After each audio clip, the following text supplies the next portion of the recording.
अन्ना हजारे की तहरीक से जन्म लेने वाली जमात आम आदमी पार्टी 12 साल बाद दिल्ली के इख्तिदार से बाहर, बीजेपी ने मैदान मार लिया। केजरीवाल का धड़न तख्ता आप हो गई साफ। डॉक्टर साहब, आपको कैसा लगा जो तवक्को की जा रही थी बीजेपी की जानिब से? नरेंद्र मोदी इस जन्म में तो दिल्ली में इलेक्शन जीत नहीं सकते।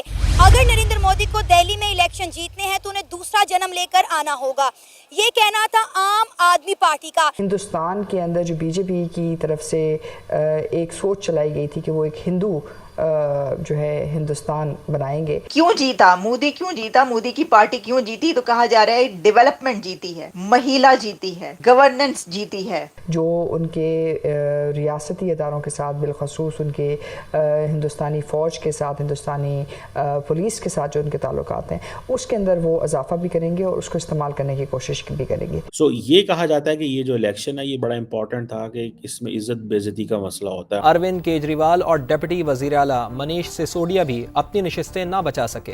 वो देखिए काम करके अपनी आवाम में गए, उनको वोट मिला है। कोई तसव्वुर कर सकता है कि राहुल गांधी वहां से हार जाए? हमारे पंजाबी में कहते हैं ऐसी क्या गिदड़ सिंगी है कि मोदी साहब जो है वो हमेशा जीत जाते हैं। 3 बार वजीर आला रहने वाले अरविंद केजरीवाल अपनी नशिस्त भी ना बचा पाए। और देखें, जब से नरेंद्र मोदी पावर में आए हैं 2014 में दिल्ली में जो है नरेंद्र मोदी के खिलाफ गवर्नमेंट जी मोदी है तो मुमकिन है।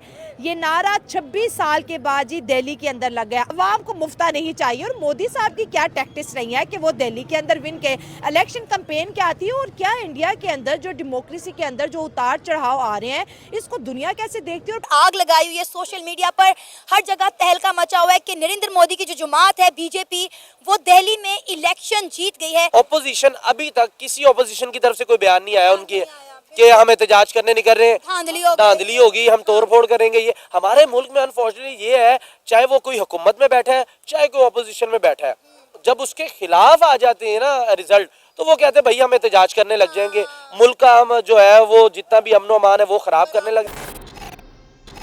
नमस्कार, जय हिंद दोस्तों पीएम मोदी ने 27 साल बाद आम आदमी पार्टी को हराते हुए दिल्ली के अंदर इतिहास रच दिया है और इस जीत के चर्चे पाकिस्तान तक हो रहे हैं, क्योंकि बीजेपी की इस प्रचंड जीत के बाद भारत को तो छोड़ो खुद पाकिस्तानियों को भी भरोसा नहीं हो रहा है कि पीएम मोदी जी की पार्टी बीजेपी बैक टू बैक भारतीय राज्यों में अपनी बढ़त कैसे बना रही है। पाकिस्तानी हमेशा से बीजेपी को हिंदुत्ववादी पार्टी के रूप में देखते हैं। साथ ही साथ बीजेपी जब से आई है तब से भारत सरकार ने पाकिस्तान के खिलाफ अपना रुख और भी कड़ा कर रखा है। व्यापार से लेकर बातचीत तक बीजेपी ने पाकिस्तान के साथ करना बंद कर दिया है। वहीं दूसरी तरफ देखा जाए तो साल 2019 में जिस तरीके से बीजेपी ने कश्मीर से आर्टिकल 370 और 35 को हटा दिया था, जिसको कांग्रेस अपने पिछले 70 सालों में नहीं हटा पाई थी। ऊपर से कांग्रेस सरकार में कश्मीर के अलगाववादियों को स्पेशल ट्रीटमेंट से लेकर उनको अपने पास बुलाकर मीटिंग करना, ये सब चलता रहा है और इसीलिए पाकिस्तानियों को कांग्रेस सरकार से उतनी ज्यादा आपत्ति नहीं थी जितनी उनको बीजेपी से होती है। वहीं बात की जाए बीजेपी सरकार की, तो जब से भारत में बीजेपी सरकार आई है तभी से पाक पर सर्जिकल स्ट्राइक करना हो या फिर कश्मीर में विकास करना हो, बीजेपी ने हर वो काम किया है जिसको पाकिस्तान होता हुआ नहीं देखना चाहता था। और यही सब वजह है जिसकी वजह से पाक आर्मी और पाकिस्तान की सरकार को बीजेपी पार्टी चुभती है। दिल्ली के अंदर जो कुछ हो रहा है हम तो बाहर बैठे देख रहे हैं ना,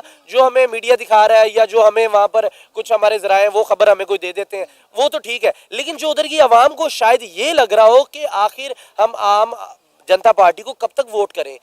कोई चीजें तो इस तरह की कर दी है ना जो उनको अच्छी नहीं लगी, जो नरेंद्र मोदी में उनको अच्छी लगी। देखें, किसी भी मुल्क के अंदर जब इलेक्शन होते हैं ना, किसी सूबे के अंदर इलेक्शन होते हैं, वहां पर ये आवाम उम्मीद रखती कुछ बेहतर हो।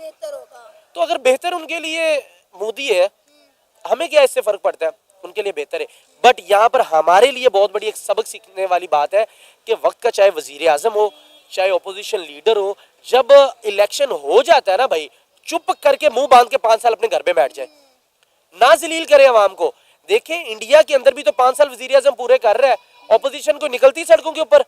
एहतजाज होता है उनके मुल्क में भी, एहतजाज ये होता है कि आप महंगाई कम करें, एहतजाज ये होता है कि आपकी ये पॉलिसी गलत है, बट ये एहतजाज नहीं होगा भाई आप नए इलेक्शन ही करवा दें। अच्छा, हमने कभी इंडिया में नहीं ये देखा कि एक सियासतदान ने दूसरे सियासतदान के ऊपर केस किया हो। यहाँ पे आप देखें कि एक जमात हुकूमत में आती है तो दूसरी जमात के ऊपर वो केसों का अंबार लगा देती है, लेकिन हमें ये चीज कभी इंडिया में देखने को नहीं मिली। देखिए, किसी भी मुल्क की तरक्की में यही चीज अहम होती है कि आप सियासतदानों को बैक करें, आप सियासत को चलने दें। आप हर एक लिमिट होती है, आप उसके अंदर सियासतदान रहे, इदारे उसके अंदर रह के काम करते हैं, वो मतलब मुल्क ठीक चलता है। अब देखें कि यहाँ पर जो आता है वो एक इस तरह की आईनी तरमीम लेके आ जाता है, अपने लिए लेके आ जाता है, अवाम को उससे कोई फायदा नहीं है। आपको ऐसा धड़न तख्ता केजरीवाल का कि जो 27 इयर्स में बीजेपी ने ये रिक्लेम किया है दिल्ली को। जी good evening and good morning and good afternoon, और जहाँ पर भी आप जहाँ पर हैं इस वक्त पूरी दुनिया में एक ही खबर चल रही है, और वो पूरी दुनिया में जो खबर चल रही है वो ये है कि मोदी की पार्टी बीजेपी ने लैंडस्लाइड विक्ट्री ली है दिल्ली में। आफ्टर 27 ईयर्स, 27 साल के बाद रिक्लेम किया है दिल्ली को बीजेपी ने। और केजरीवाल का धड़न तख्ता आप हो गई साफ, ये बात कही जा रही है कि आप हो गई साफ, और मोदी की महिला और मिडिल क्लास ने आपको कर दिया है साफ। यहां तक खबर आ चुकी है कि केजरीवाल ने एक्सेप्ट कर लिया है, एडमिट कर ली है अपनी डिफीट, क्योंकि इस वक्त जो मेरे सामने अभी जो नंबर्स आ रहे हैं वो 48 बीजेपी के हैं और 22 केजरीवाल के हैं। तो इतना बड़ा गैप ये फिल नहीं हो सकता। तो जो विक्ट्री है वो हासिल हो चुकी है मोदी साहब को। तो जालिमों, मोदी दिल्ली भी जीत गया है। तो भाई क्या ही बात है, कभी ये ऐसा सोचा जा सकता था? सर ये हुआ क्या, ये हो कि गया है, पाए होया कीजिए। तो हम आपको बताते हैं कि ये क्या हुआ है। देखिए इसमें फैक्टर्स बहुत से हैं, लेकिन सबसे पहले मैं आपको ये बताऊंगी कि इस वक्त दुनिया भर के जो मीडिया है वो क्या चला रहा है। ये भी तो देखिए ना, हम चल क्या रहा है भाई साहब, चल क्या रहा है, ज़रा मैं आपको ये बताती हूँ। इस वक्त हमारे सामने रॉयटर्स आ रहा है। रॉयटर्स ये कह रहा है कि जो मोदी की पार्टी है उसने आफ्टर 27 ईयर्स रिक्लेम कर लिया है दिल्ली को, वापस ले लिया। और उन्होंने वो कुछ लोग तो कह रहे हैं कि कब्जा कर लिया। अब देखिए, आप इसको कब्जा करना कहें, जीत गए हैं, और जाहिर है कि जो जीतेगा तो उसी के हाथ फिर आएगा। अच्छा, फिर ये है कि दिल्ली इलेक्शन रिजल्ट्स जो डेवलपमेंट है वो जीती है। क्यों जीता मोदी, क्यों जीता मोदी की पार्टी, क्यों जीती? तो कहा जा रहा है डेवलपमेंट जीती है, महिला जीती है, गवर्नेंस जीती है, वोटर्स जीते हैं, भारत की विक्ट्री जीती है, भारत की इकोनॉमी जीती है। ये बातें की जा रही हैं कि क्या हुआ, कह रहे हैं भारत की मिडिल क्लास जीती है और केजरीवाल की बैड गवर्नेंस हारी है।